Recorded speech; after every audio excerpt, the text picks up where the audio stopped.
What's up guys, Sloan Clymer here at Legion American Jiu Jitsu. Tonight we're gonna be going over some front headlock stuff in the advanced gi class. So stick around, I hope you enjoy it. Like, share, and subscribe.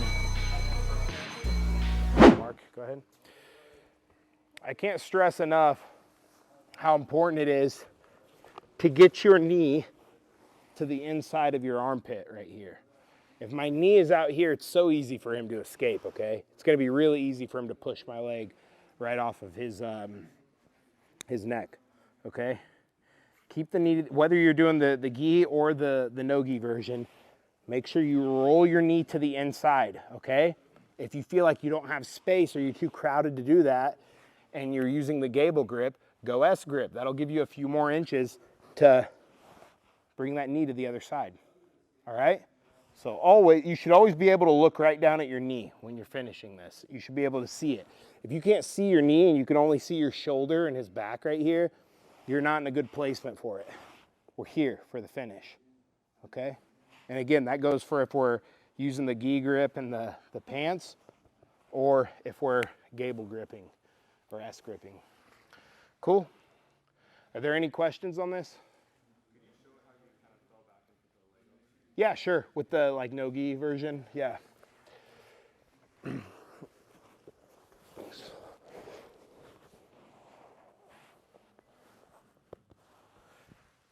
Cool. Anything else? Let's try this a few more times, you guys, then we'll move on. On two, on two. Do you need to see me do it? Because you haven't seen me do it yet. Yeah, maybe you should watch me. Yours didn't look bad, but I want to just show you like the way I'm changing angles and stuff. So I'm grabbing right here, okay? And I can go right for the belt. I step off, go right into the neck and squeeze. You can like really rip it too with the gi. Just kind of like a bow and arrow almost, you know? Yep. So it's kind of like when you're stepping off to the side, it's like doing a kind of like a side switch, right? Yeah, like just that motion. You said there's no switch in your arms, right? If I'm doing the no-gi version, yeah, I keep my hands locked up right in the same place, right underneath the armpit. Because that's what's keeping that bicep against the neck, you know? And when I start to shift my hands, not only does it get looser, but now you can start fighting my hands, right?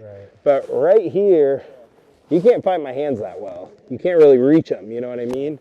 By the time you do, you're getting put to sleep, you know? Thanks.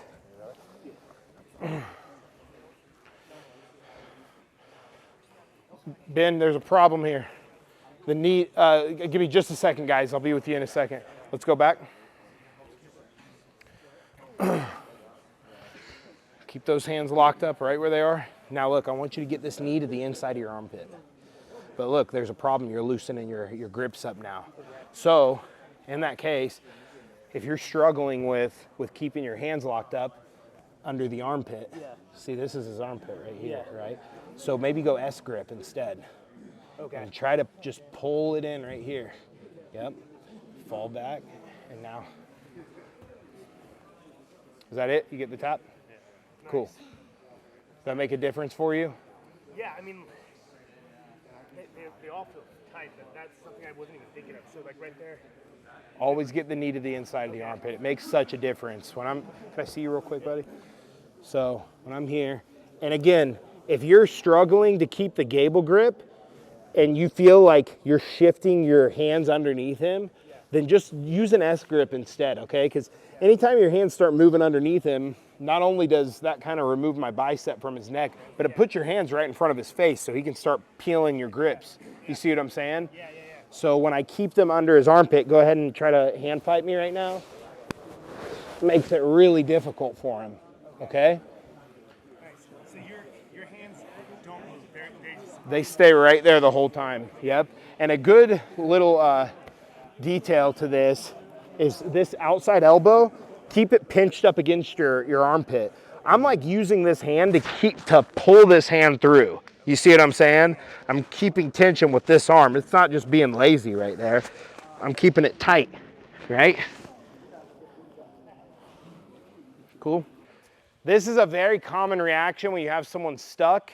And you know, what I used to do when I first started experimenting with this is I would just like bail on it, and I would get too scared to hang on and go along for the ride. But we might fall back and our partner might do a crazy front roll.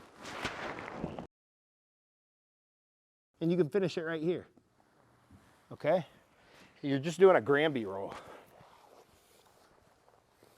So again, I drop into it, he front rolls, I go right with him. And I still get the finish.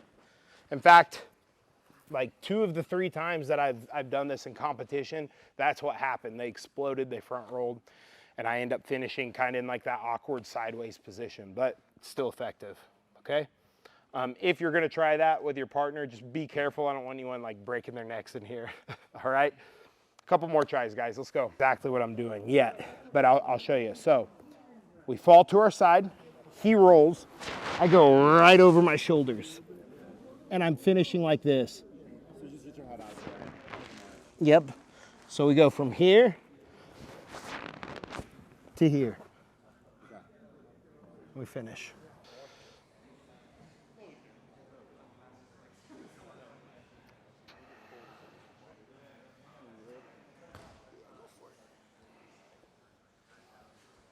Go all the way over to the other hip, Tyler. Beautiful. There we go. There it is. Nice.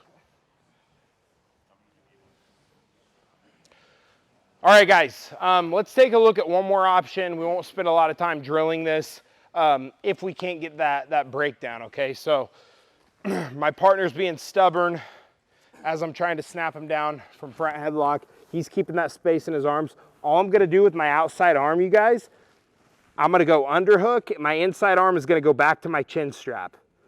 So I go chin strap, underhook, big step, and I punch over his back, and here we are. Now, I just finished the submission right here. We call it the cow catcher, okay? Hug that shoulder, and you're just rolling right into your partner. Or you can just take that arm out and go into a like a cross face, right? So again, I'm struggling with that breakdown. Boom! I go right over and we finish. Or you just go into a regular side control.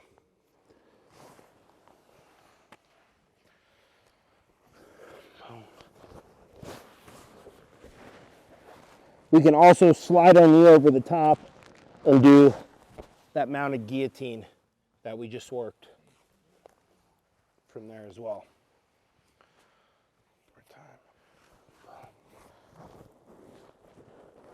Create your angle, punch, and we flop. So I'm still, both my hips are facing down, you guys, but I'm not like this. I'm rolling to my left hip, okay? Looking out towards my right for the finish. And then all I'm doing, I don't want to actually like hurt his neck, but I'm pinching this elbow back towards my rib cage for the finish, and I'm just keeping the chin strap. That's all we're doing. Keep the chin strap, roll. If you want to put a little flair on it, I really like doing this. Some competitions it might be illegal, but I'm actually like rolling outward too, giving it a little neck crank action. I love that one. Any questions on that? No? Let's try that out a few times, guys, and we'll get live rounds in. On 2, 1, 2.